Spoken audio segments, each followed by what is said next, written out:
নমস্কাৰ। আজি আমি আহোম ৰাজ্যৰ আন এটি খণ্ডলে আন এটি খণ্ড আমি আৰম্ভ কৰিম অসম যাত্ৰাৰ। আৰু আজিও আমি আহোম ৰাজ্যৰ বিষয়ে আমি কথা পাতিম। আৰু আজি আমি প্ৰথম ৰজা যিজনৰ বিষয়ে কথা পাতিম তেওঁ হৈছে চুহুংমুং। চুহুংমুং বহুত বেছি আমাৰ কাৰণে গুৰুত্বপূৰ্ণ, আমাৰ কাৰণে বহুত বেছি ইম্পৰ্টেণ্ট হয় চুহুংমুং। আপোনালোকে হয়তো চুহুংমুঙৰ নাম আপোনালোকে শুনিছে, আৰু হয়তো নহয় আপোনালোকে নিশ্চয় শুনিছে চুহুংমুঙৰ নাম। চুহুংমুং ৰজাৰ বিষয়ে বা স্বৰ্গদেউ চুহুংমুং বা স্বৰ্গনাৰায়ণ চুহুংমুঙৰ বিষয়ে আমি কি জানিব লাগিব। প্ৰথমতে আপোনালোকে এটা কথা জানি থওক যে মই যে এইমাত্ৰ যোনটো টাইটেল ইউজ কৰিলোঁ তেখেতৰ কাৰণে স্বৰ্গনাৰায়ণ, প্ৰথমবাৰৰ বাবে স্বৰ্গনাৰায়ণ যোনটো টাইটেল, সেই টাইটেলটো চুহুংমুং ৰজাক দিয়া হৈছিলে, স্বৰ্গনাৰায়ণ। আৰু বুৰঞ্জীবিদসকলে ইয়াৰ পৰা এইটো বুজাবলৈ চেষ্টা কৰে যে খুব সম্ভৱ চুহুংমুঙৰ সময়ৰ পৰাই হিন্দু ধৰ্মৰ প্ৰভাৱ বেছিকৈ পৰা আৰম্ভ হৈছিল আহোম ৰাজ্যখনত, কাৰণ স্বৰ্গনাৰায়ণ এটা ব্ৰাহ্মণিক টাইটেল হয় বা এটা সংস্কৃত ধৰ্মৰ লগত কি বুলি কয় ধৰ্মই ওলাইছে, সংস্কৃত এটা টাইটেল হয়, ঠিক আছে। চ' মে বি যাক আমি আৰিয়ান কালচাৰ বুলি কওঁ বা ব্ৰাহ্মণিক কালচাৰ কওঁ, সেই কালচাৰটোৰ প্ৰভাৱ বেছি বাঢ়ি গৈছিল চুহুংমুঙৰ সময়ৰ পৰা, আৰু তাৰে প্ৰমাণ হৈছে এই পাৰ্টিকুলাৰ টাইটেলটো। অ'কে, যি কি নহওক, আৰু এটা কথা আমি জানিব লাগিব, স্বৰ্গনাৰায়ণ টাইটেলটো দিয়াৰ ওপৰঞ্চি চুহুংমুঙৰ সময়তে বা স্বৰ্গনাৰায়ণ চুহুংমুঙৰ সময়তে বুৰঞ্জী মানে আপোনালোকে জানেই চাগে, টাই আহোমসকলে অসমলৈ অনা আটাইতকৈ ডাঙৰ তেওঁলোকৰ সম্পদটোৱে হৈছে বুৰঞ্জী লিখাৰ যোনটো ট্ৰেডিশ্যন, তেওঁলোকে ৰেকৰ্ড কৰি থয়। ইয়াৰ আগতে অসমত সেই ট্ৰেডিশ্যন বা সেই প্ৰথাটো অসমত নাছিল যে, ঠিক আছে। চ' বুৰঞ্জীবিলাক চাওলুং চুকাফাৰ সময়ৰ পৰাই তেওঁলোকে প্ৰতিটো ঘটনা ৰেকৰ্ড কৰি থৈ গৈছে, কিন্তু কোনটো ভাষাত তেখেতসকলে ৰেকৰ্ড কৰি থৈ গৈছে? টাই ভাষাত। পোনপ্ৰথমবাৰৰ বাবে চুহুংমুঙৰ সময়তে অসমীয়া ভাষাত বুৰঞ্জী লিখা আৰম্ভ কৰা হ'ব। অ'কে, অসমীয়া ভাষাত বুৰঞ্জী লিখা আৰম্ভ হৈছিলে, আৰু অসমীয়া ভাষাত লিখা প্ৰথম বুৰঞ্জীখনৰ নামেই আছিল, আৰু এই চুহুংমুং ৰজাৰ টাইমতে সেই বুৰঞ্জীখন লিখা হৈছিল, আৰু সেই বুৰঞ্জীখনৰ নাম আছিল শ্ৰী শ্ৰী স্বৰ্গনাৰায়ণ মহাৰাজৰ জন্মৰ কথা। কি নাম আছিলে? শ্ৰী শ্ৰী স্বৰ্গনাৰায়ণ মহাৰাজৰ জন্মৰ কথা। অ'কে, সেই কিতাপখনত তোমালোকে যদি পঢ়া, সেই কিতাপখনত তোমালোকে দেখা পাবা যে স্বৰ্গনাৰায়ণ চুহুংমুঙৰ উপৰিপুৰুষসকলৰ বিষয়ে কথা কোৱা হৈছে, লেংডঙৰলৈকে লৈ যোৱা হৈছে। আৰু এই কিতাপখনতে লেংডং মানে টাই আহোমসকলৰ যোনটো পৰম্পৰাগত ধৰ্ম, সেই পৰম্পৰাগত ধৰ্মটোৰ অংশ আছে লেংডং, স্বৰ্গৰ ৰজা। অ'কে, স্বৰ্গাধিপতি। অ'কে, স্বৰ্গাধিপতি লেংডং এজন আটাইতকৈ গুৰুত্বপূৰ্ণ ভগৱান, টাই আহোমসকলৰ প্ৰাচীন ধৰ্মটোৰ এজন আটাইতকৈ ইম্পৰ্টেণ্ট ভগৱান। চ' লেংডঙক একাকাৰ কৰা হৈছিল ইন্দ্ৰৰ লগত। এই কিতাপখনতে, যোনখন কিতাপৰ নাম কি বুলি ক'লো মই, যিখন কিতাপৰ নাম শ্ৰী শ্ৰী শ্ৰী শ্ৰী স্বৰ্গনাৰায়ণ মহাৰাজৰ জন্মৰ কথা। চ' এইটো কথা মই তোমালোকক ক'লো। ইয়াৰ ওপৰঞ্চি চুহুংমুঙৰ কথা আমি কেইবাটাও জানিব লাগিব। চুহুংমুঙে আচ্ছা, এতিয়া আমি যদি চুহুংমুঙৰ পলিটিকেল ছাইডটো চাওঁ, অ'কে, চুহুংমুঙৰ আটাইতকৈ ইম্পৰ্টেণ্ট ছাইডটোৱে হৈছে পলিটিকেল ছাইড বা ৰাজনৈতিক ছাইড, কাৰণ চুহুংমুঙৰ সময়তে আহোম ৰাজ্যখন আটাইতকৈ বেছি স্প্ৰেড হৈছিল, আটাইতকৈ বেছি বিস্তাৰ হৈছিল, আটাইতকৈ বেছি আমি ক'ব পাৰোঁ যে বহুত বেছি বিস্তাৰ হৈছিল। অ'কে, বহুত বেছি বিস্তাৰ হৈ গৈছিল। চ' সেই বিস্তাৰ কেনেকৈ হ'ল, সেই প্ৰক্ৰিয়াটো আমি এতিয়া চাব লাগিব। কিছুমান যুদ্ধও হৈছিল চুহুংমুঙৰ সময়ত। 1523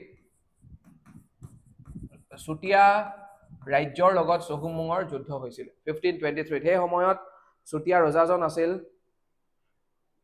অ'কে, যোনখিনি সময়ত চুহুংমুঙৰ যুদ্ধ হৈছিল চুতীয়া ৰাজ্যৰ লগত, সেইখিনি সময়ত চুতীয়া ৰজাজন আছিল নিতাই বা নীতিপাল বা নিত্যপাল। তেখেত আছিল চুতীয়া ৰজা, অ'কে, সতী সাধনীৰ স্বামী। আৰু আমি জানিব পৰা মতে তেখেত ৰাজ পৰিয়ালৰ নাছিল, যিহেতু তেখেত ৰাজ পৰিয়ালৰ নাছিলে, সিমান এটা অভিজ্ঞতা নাছিল, আৰু সেইকাৰণে চুহুংমুঙক আণ্ডাৰ এষ্টিমেট কৰিলে, আৰু চুহুংমুঙৰ মানে আহোম ৰাজ্যক এটেক কৰিলে। যেতিয়া এটেক কৰিলে, তাৰ পিছত চুহুংমুঙে প্ৰতিশ্ৰুতি ল'লে যে মই চুতীয়া ৰাজ্যক এতিয়া মই শেষ কৰিম। আৰু আকৌ এখন যুদ্ধ আৰম্ভ হ'ল 1523। এই যুদ্ধখন আৰম্ভ হোৱাৰ আগতে চুহুংমুঙে কিছুমান ডিমাণ্ড কৰিছিল, সেই ডিমাণ্ডবিলাক চুতীয়া ৰজাই মানি নল'লে।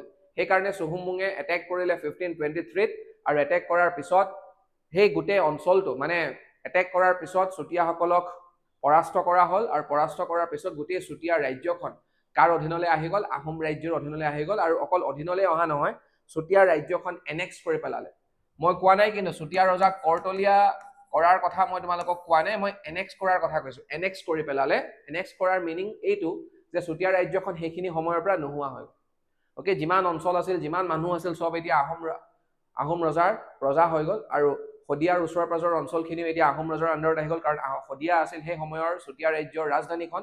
আৰু সেইকাৰণে এই ঘটনাটোৰ পিছতে চুহুংমুঙে এটা নতুন পদবীৰ সৃষ্টি কৰে, আৰু সেই পদবীটোৱে হৈছে শদিয়া খোৱা গোহাঁই। শদিয়া খোৱা গোহাঁই আৰু শদিয়া অঞ্চলখিনি আহোম ৰাজ্যৰ সেইখিনি সময়ৰ পৰা ইষ্টাৰ্ণ ফ্ৰণ্টিয়াৰ হৈ গ'ল, বা পূবৰ ফালে থকা তেওঁলোকৰ সীমা হৈ গ'ল। কাৰণ শদিয়া পাৰ কৰিয়ে তোমালোকে অৰুণাচল পাই যাবা, ৰয়িং পাই যাবা। চ' ৰয়িং পাহাৰীয়া অঞ্চলবিলাক আহোম ৰাজ্যৰ পাৰ্ট নাছিলে। অ'কে, যদিও পাহাৰীয়া অঞ্চলবিলাকত থকা ট্ৰাইবছ বা জনগোষ্ঠীয়মূলক লোকসকলৰ বা তেওঁলোকৰ নেতাসকলৰ লগত আহোম ৰাজ্যৰ সম্পৰ্ক আছিলে, কিন্তু ডাইৰেক্ট কণ্ট্ৰলত নাছিলে তেওঁলোক। চ' সেইকাৰণে মই তোমালোকক কৈছোঁ যে ইষ্টাৰ্ণ বাউণ্ডাৰী আছিলে শদিয়া, আৰু সেইকাৰণে শদিয়া খোৱা গোহাঁই এজন ফ্ৰণ্টিয়াৰ অফিচাৰ। ঠিক আছে, 1531ত চুহুংমুঙে এটেক কৰিলে কছাৰী ৰাজ্যক। 1531ত চুহুংমুঙে এটেক কৰিলে কছাৰী ৰাজ্যক। কছাৰী ৰজাজনক হত্যা কৰিলে চুহুংমুঙৰ আৰ্মীয়ে, আৰু হত্যা কৰাৰ পিছত সেই কছাৰী ৰজাজনৰ পুত্ৰ দেটচুঙক ৰজা পতা হ'ল। দেটচুঙক ৰজা পতা হ'ল।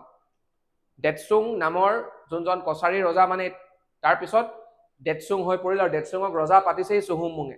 ৰজা পতাৰ পিছত দেটচুঙক যেতিয়া ৰজা পাতিছিল,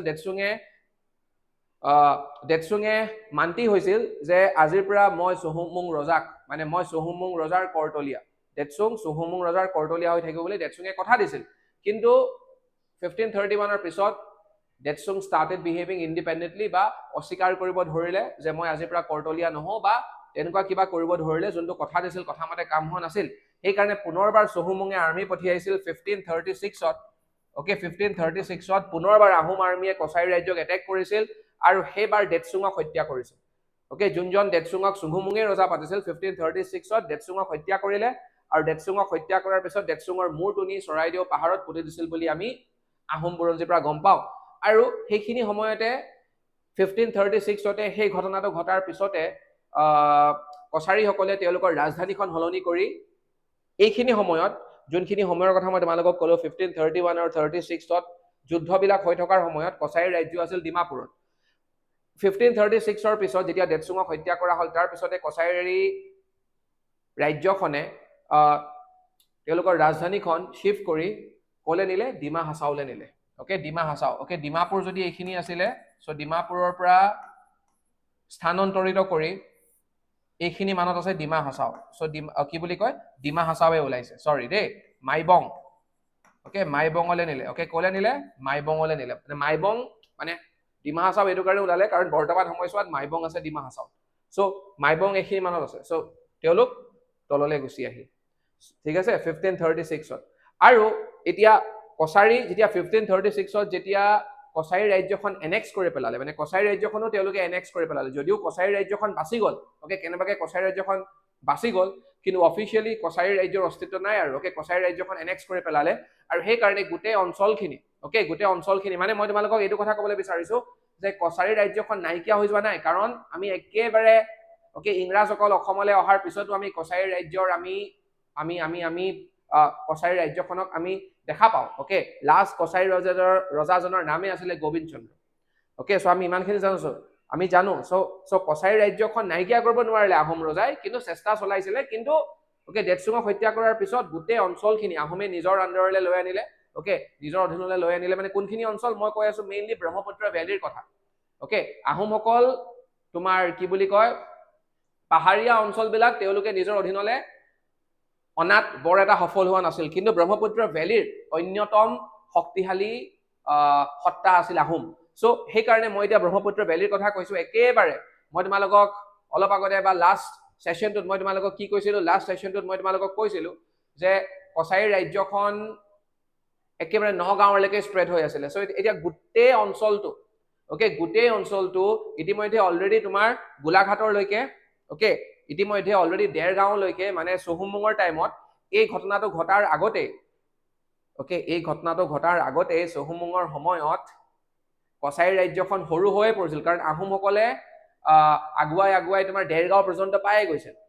ওকে যুদ্ধ নকৰাকৈ দেৰগাঁও পৰ্যন্ত পাই গৈছিল মানে ধৰা দেৰগাঁও পৰ্যন্ত পাব হলে মই তোমালোকক কি কৈছিলো যে চুটিউফাৰ সময়ত কছাৰী ৰাজ্যখন আৰম্ভ হৈছিল নামদাঙৰ পশ্চিমৰ ফালৰ পৰা ওকে কিন্তু চুহুংমুঙৰ সময়ত এই ঘটনাটো ঘটাৰ আগতে আহোমসকল আৰু আগুৱাই আহিছিল দেৰগাঁও পৰ্যন্ত আগুৱাই আহিছিল এইটো ঘটনা যেতিয়া ঘটিল এইটো ঘটনা ঘটাৰ পিছত দেৱসিংহক হত্যা কৰাৰ পিছত দেৰগাঁৱৰ পৰা একেবাৰে নগাঁও পৰ্যন্ত ওকে যোনটো আগতে গোটেই অঞ্চলটো কছাৰী ৰাজ্যৰ অধীনত আছিল এই গোটেই অঞ্চলটো এতিয়া আহোম ৰাজ্যৰ অধীনলৈ আহিল মই সেইখিনি মই তোমালোকক বুজাবলৈ চেষ্টা কৰি আছো আৰু সেইকাৰণে 1536ত এই ঘটনাটোৰ পিছত চুহুংমুঙে পুনৰবাৰ এটা নতুন পদবী সৃষ্টি কৰে আৰু সেই পদবীটোৰ নাম মৰঙী খোৱা গোহাঁই সেই পদবীটোৰ নাম মৰঙী খোৱা গোহাঁই ঠিক আছে আৰু তাৰে আগতে চুহুংমুঙে আৰু এটা পদবী সৃষ্টি কৰে আৰু সেই পদবীটো হৈছে বৰপাত্ৰ গোহাঁই বৰপাত্ৰ গোহাঁই আৰু প্ৰথম বৰপাত্ৰ গোহাঁই চুহুংমুঙে পাতি দিয়ে কাক কনচেং বৰপাত্ৰ গোহাঁইক পাতি দিয়ে চুহুংমুঙে প্ৰথম বৰপাত্ৰ গোহাঁই ঠিক আছে এতিয়া আমি কথা পাতিব লাগিব মানে বৰপাত্ৰ গোহাঁই এতিয়ালৈকে মই তোমালোকক তিনিটা পদবীৰ কথা ক'লো চুহুংমুঙে সৃষ্টি কৰা তিনিটা পদবী প্ৰথমে মই তোমালোকক ক'লো কোনটো পদবীৰ কথা শদিয়া খোৱা গোহাঁই কিন্তু বৰপাত্ৰ গোহাঁই মানে আগতে পাতি দিছিল শদিয়া খোৱা গোহাঁই তাৰপিছত মই ক'লো মৰঙী খোৱা গোহাঁই ইনফেক্ট মৰঙী খোৱা গোহাঁই এই ঘটনাটোৰ আগতেই বৰপাত্ৰ গোহাঁই পদবীটোৰ সৃষ্টি কৰা হৈছিল ওকে মুঠৰ ওপৰত তোমালোকে মনত থোৱা যে বৰপাত্ৰ গোহাঁই শদিয়া খোৱা গোহাঁই আৰু মৰঙী খোৱা গোহাঁই এই তিনিওটা পদবী সৃষ্টি হৈছিল চুহুংমুঙৰ ৰাজত্ব কালত ঠিক আছে আৰু এটা ইম্পৰ্টেণ্ট ঘটনা ঘটিছিল চুহুংমুঙৰ সময়ত আৰু সেই ঘটনাটো ঘটিছিল 1532 খ্ৰীষ্টাব্দত ওকে তুৰ্বাক নামৰ এজন আক্ৰমণকাৰীয়ে ওকে তুৰ্বাকক বহুতে বেংগল চুলতানে পঠিয়াইছিল বুলি কয় সো যি কি নহওক তুৰ্বাক নামৰ এজন আক্ৰমণকাৰীয়ে অসমক এটেক কৰিছিল 1532 আৰু এটা দীঘলীয়া সময় ধৰি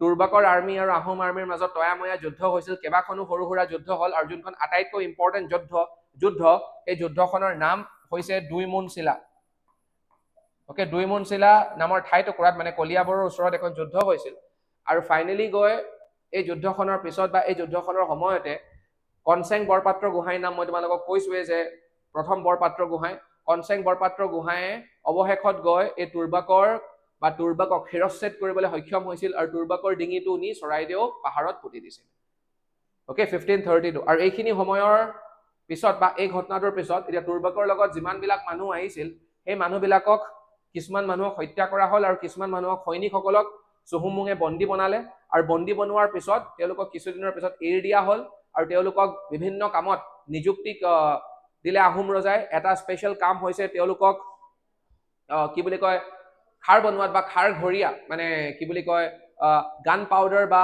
টুপ বৰটুপ সেইবিলাক বনোৱা যোনটো ডিপাৰ্টমেণ্ট আছিল সেই ডিপাৰ্টমেণ্টত তেওঁলোকক নিযুক্তি দিয়া হ'ল আৰু বেলেগ বেলেগ ঠাইতো তেওঁলোকক নিযুক্তি দিয়া হ'ল সেই মানুহখিনিক আৰু সেই মানুহখিনিকে আমি আজিৰ তাৰিখত মৰিয়া মানুহ বুলি কওঁ অসম চৰকাৰে ইতিমধ্যে 5টা অসমীয়া মুছলমানৰ জনগোষ্ঠীক খিলঞ্জীয়াৰ আখ্যা দিছে নহয় তাৰে মাজৰ এটা জনগোষ্ঠী হৈছে মৰিয়া জনগোষ্ঠী চ' তেওঁলোককে মৰিয়া বুলি কওঁ মৰিয়াসকলৰ অসমত তেওঁলোকৰ